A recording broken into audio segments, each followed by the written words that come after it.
came out of...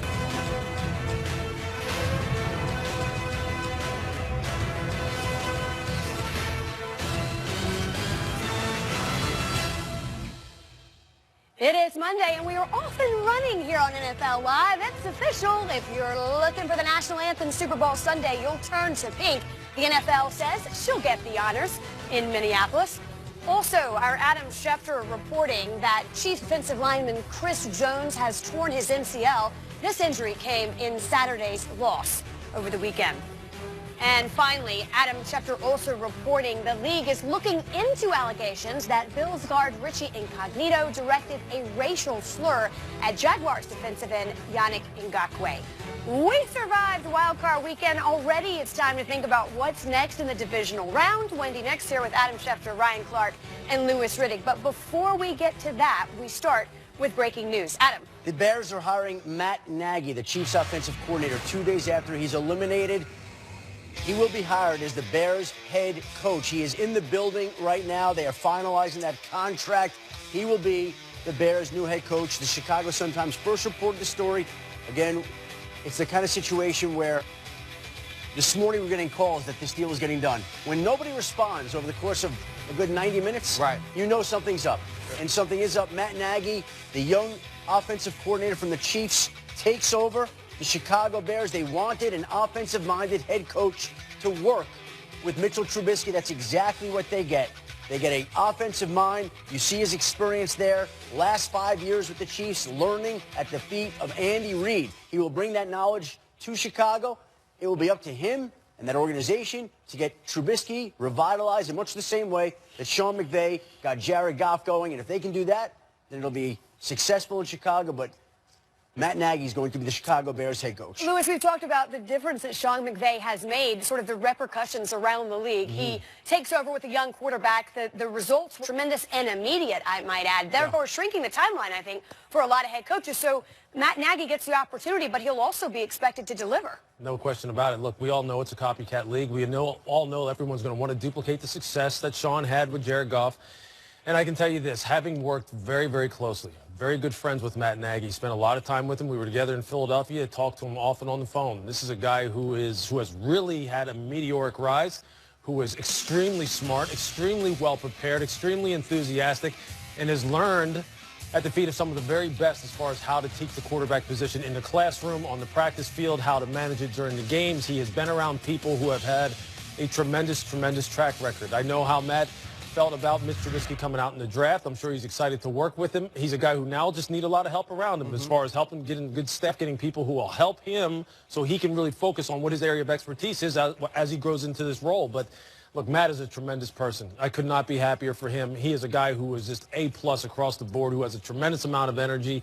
And I think the Bears may have hit a home run with him. He took over the play-calling duties from Andy Reid. Took a little bit of heat, I think you could say, for the second half of Saturday's game, not handing it off to that ball carrier that's done so well, Kareem Hunt. Right. Yeah, absolutely. But you know, now he's got a whole staff. You know, he won't. You know, he'll be an offensive-minded head coach, but as to Lewis's point, he's got a whole staff to run. Absolutely. Listen, you have to surround yourself with the right people, though. You have to figure out which guys, one, think the same way you do about playing winning football, and also help him understand, or Matt Nagy has to help Mitchell Trubisky understand what it takes to be a successful quarterback in this league. I think this is a very good hire. This is a guy that you saw the difference in the team once Andy Reid gave the play calling to Matt Nagy. He did start getting the ball to Kareem Hunt. They did become more creative on offense and get back to the basics of playing football. You take away the second half of the Tennessee Titans, this is a guy that coached very well this year, coordinated very well, did a great job of play calling. I think this is a huge hire for the Chicago Bears. What's also interesting now is you begin to look at the other openings. We've got the New York Giants. We've got the Detroit Lions. We've got the Arizona Cardinals. And we've got the Indianapolis Colts. So one coach has been taken out of the mix, and that leaves 4 more jobs now for the qualified candidates that are out there. Steve Wilks, the Panthers defensive coordinator, who's going to be interviewing today. Both the Patriots coordinators, Pat Shurmur, John DeFilippo, Jim Schwartz. There are a lot of guys out there deserving of jobs. One of the chairs was just filled. Right. there's one fewer chair for all these assistant coaches to land at right now. And we're going to go through some of those vacancies or the remaining vacancies, and Adam, you'll get us up to date. But as you know all too well, one chip falls, and then there's sort of like dominoes around the league. That's just how it works. But the difference is those other coaches that we talked about, they're still coaching in the playoffs. Yeah. Yeah, and that's a huge absolutely. distinction. There's a big difference there. What's the number one priority? If you're Matt Nagy and you're going to sit in that chair this afternoon for the first time or tomorrow, what's your number one priority? Well, obviously, staff construction is number one. It's making sure that you get your coordinator position squared away, and I'm sure he has a plan for this. Look, he learned at the feet of Andy Reid. Andy's been preparing him for this for a long time, so I'm sure he has all this stuff in line as far as the kind of people he wants.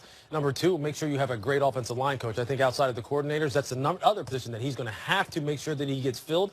And then really after that, once you get your staff construction underway and you kind of get it where you want it, he has to get with Mitch Trubisky immediately. Yeah. And really start to map out a plan starting now as far as how he is going to bring him along, what kind of offense they're going to run, what he expects from him, and then get with Ryan Pace and go, look, how do we get this man some weapons on the perimeter? Because the kid, look, we can run the ball all you want, and obviously running the ball is key in the NFL, but we need some weapons. We need some people who can help us push this ball down the field so we can realize the potential that this kid has. But he's up to the task. I'm telling you what. They have no weapons on the outside. Zero.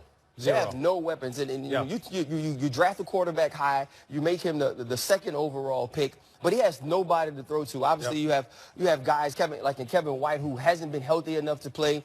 Marcus Wheaton was a guy who was injured as well this year. They had no weapons on the outside. You had Tariq Cohen, you had Jordan Howard, but they're going to have to find somebody for Mitchell Trubisky to throw the ball to on the outside if Matt Nagy and this team are going to be successful. And look, they traded at one point this year conditional 7th-round draft pick for Dontrell Inman, who came in and at one point was their number one wide receiver for a short period of time. They did not have any number of wide receivers, and so now it'd be up to them to upgrade and solidify that position. But you also take a look, and we brought up Andy Reid before. Andy Reid's coaching tree now grows. Sure. Doug Peterson, John Gruden has coached under him before, John Harbaugh in Baltimore, and now Matt Nagy, another descendant of Andy Reid, goes and gets the head coaching job for the Chicago Bears.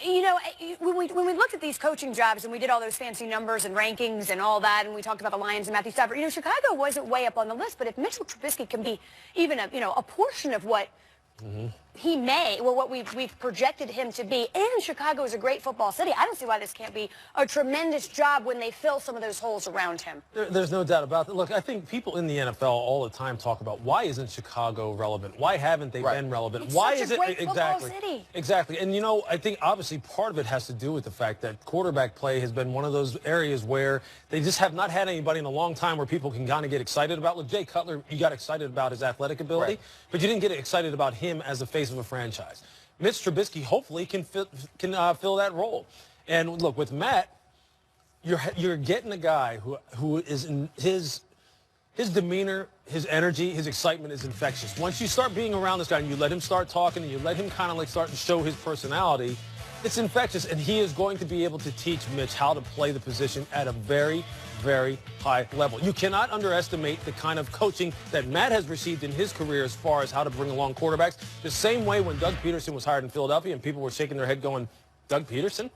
Who he was taught by is key. And he prepares these guys to be CEOs and quarterback whisperers, so to speak, better than anybody I've ever seen.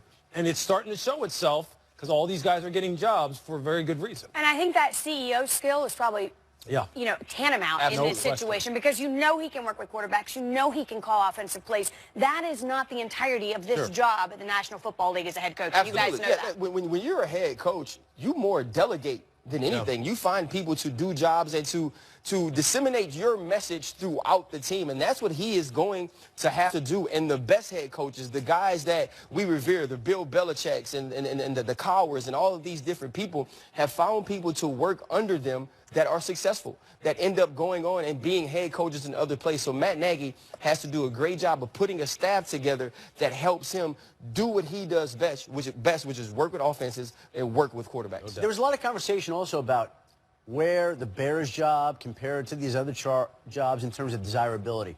And I think the question always came back to Mitchell Trubisky. And I think it's interesting that the Bears are the first one out of the gate. Everybody placed John Gruden with the Raiders, so that really wasn't an opening. But of these other remaining 5 jobs, it's interesting to me that the Bears moved the quickest, because I think that they felt they had to get a guy that they identified, a young offensive. You got a broom? What's the broom for? What's the broomstick? Like $3. Ooh, a sweep? A little sweet. Okay. Let me get the dustpan for you. It's a little soft.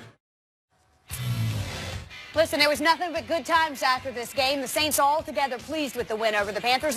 You can understand why. Not afraid to show it. This was the scene in the Saints locker room after the fact, an all-out celebration. I mean, it's actually kind of hard to find out. You can't even tell what's going on. It's mayhem. And the Times-Picayune having fun with the headline. The Panthers already have a new I owner. see your Times-Picayune news. My hometown paper, Wendy Nix. I know. The New Orleans Saints, of course, reference to the fact that Jerry Richardson will sell the Carolina Panthers now that their season is over. But they did make it 3 in a row. The New Orleans Saints beat the Panthers twice during the regular season. They do it again in the postseason. So they do own the Carolina Panthers in 2017. But it is time for Overreaction Monday, and we'll start right there. Here we go.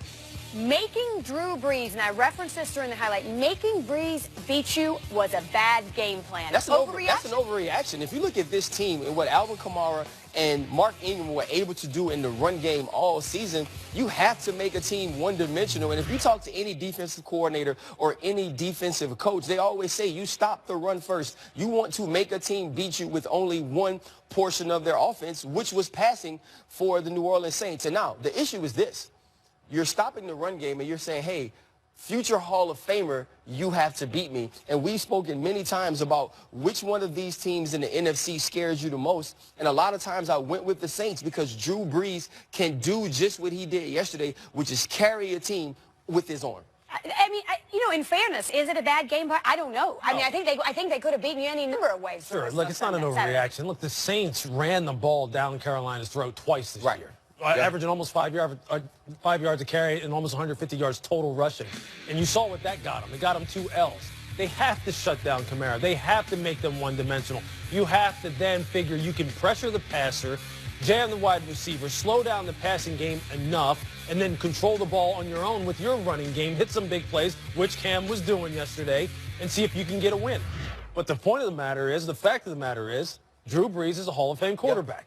So what are you going to do? He's going to get you. He's just going to at some point in time. He's going. You just hope that you can get him last. And Carolina almost did. Devin Funchess makes that catch in the end zone. Yeah, different They deal. almost did. So it is what it is. I mean, they're a good football team. That's why they're probably going to be in the NFC Championship game. That's why you got to tip your hat. And their plan almost worked. It almost worked. And if you looked at the Saints this year, they changed the identity of that team. Absolutely. They became a run-first football team, even with the Hall of Fame quarterback. Right. And so you have to take away the run. The Vikings will have to take away the run this weekend to beat them. They did the right thing. Absolutely. Look, Absolutely. And see, you know what's funny is, see, people say this, well, Drew isn't an MVP candidate because he has a great run game and his stats are down. You know, that to me just speaks to just how much people really aren't. Exactly. You're not really looking at this thing right. So because his stats went down because they can run the ball, he's not as valuable anymore. Right. You just saw yesterday how valuable he is. Absolutely. When he wants to, he will surgically take a football scalpel and just cut you apart, and he does it better than anybody. He might be the VVP, a very valuable player. He might not be the MVP, but the VVP. Let him strikes again. Surgical is the word I would use. That's the way it looked when you're watching those highlights. And Sunday marked Brees' 7th game with 300 passing yards in the postseason, the 3rd most in the Super Bowl era, behind Tom Brady and Peyton Manning. There was one additional storyline to come out of this game with the other team's quarterback, Cam Newton. The Panthers facing questions this morning after they quickly cleared Newton to come back into the game. This is just after the league has said we're going to be extra careful when it comes to concussions. The league apparently has already been in contact with Carolina's medical staff to ask why Newton was not taken to the locker room when he was evaluated for a potential concussion. I know it was precautionary concussion protocol things that happened, but it wasn't my head, it was my eye. My helmet had came down low enough over my eyelid, and it got pressed by the player's stomach, I believe. So I thought maybe somebody had stuck their finger in my eye, but I got on the visor, so that couldn't happen. He actually got poked in the eye. They took him in, and they're just precautionary, just to make sure. But when he was sitting on the ground, they were trying to wipe whatever, you know, when he got poked. So that's what that was. But we wanted him to sit down to give D.A. a chance to warm up. I mean, he was injured. Instead of trying to bravely walk off, we wanted him to take a knee so we can get our guy a couple throws.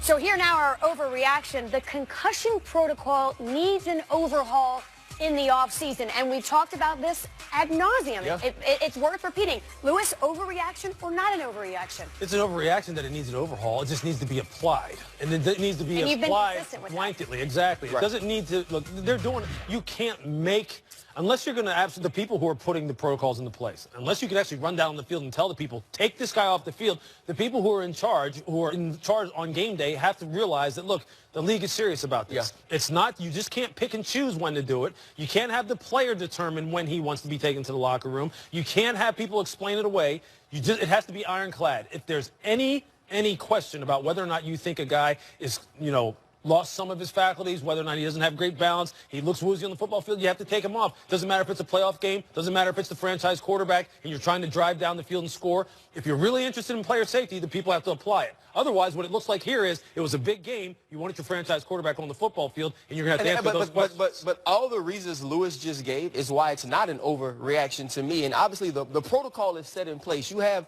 the people in the places they're supposed to be, but they don't have the directive of saying we're going to err on the side of caution every single time. If a guy looks woozy, if a guy lays on the ground longer than you think he should, you have to take him out of the game. After you have the Russell Wilson situation, after you have the Tom Savage situation, you can't do this on this big of a stage. But here's the question I would have for you then. Why did they? Because they emphasized that. After Tom Savage's situation, wasn't it? It was a big uproar. We talked about it on this show, right? There was any question, take him off the field. But what I'm saying is, then why didn't they take Cam off the field? Because they were dead wrong. But absolutely. So how is overhauling the protocol going to make human beings make a better call than next time? But that's the point, though. You have to get your human beings to understand what your approach is. How do you feel about it? If they don't understand, I'm not arguing with you. I'm arguing with you, but I'm not arguing with you. I got you. Because if they don't understand it by now, they're not going to understand it. People are going to pick and choose when. Look, it was in the fourth quarter. No, the team is trying to win the game, and somebody was like, "Hey, man, we need my man on the field." But so you're double talking, though, Adam. That's right. You're double talking. If you're going to say player safety matters, but it matters to keep Cam in the game in such a huge game. Double talking is nothing new. Absolutely. Well, hold on. How many times are we going to have this discussion on Monday? How many times are we going to This is the fourth time this season. How many times are we going to talk about whether it's a reaction or overreaction? Whether it's Russell Wilson or Tom Savage or Jacoby Brissett or Cam. Every week we talk about this. That means it's wrong. It's enough. You're right. But see, that's what I'm saying. So what does overhaul mean? You got to. That means whoever has to be some hard lines. Right, exactly. So whoever was responsible, they're going to have to face some serious consequences, right? Because that's the only way. That's the only overhaul that's left. Here's what we could say: overhaul, they don't have it right. Right. They don't have it right. Yep. I think this is. Do what we have to do to get it right. This is a human error issue. This isn't a protocol issue. This is people who aren't willing to make the decisions issue. Well, the problem is no matter what protocols you put in place, they do no good unless they're implemented. Unless they're applied. That's my point. That's my point. Do we agree that yesterday was a breach of protocol? More than